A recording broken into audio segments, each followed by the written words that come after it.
really celebratory? 666, take one. Is it too much? I think it's just shock at what's happened and the fact that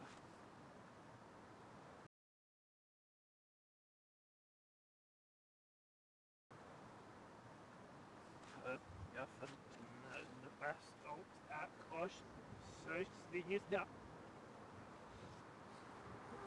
Ja, visst, det ser jag.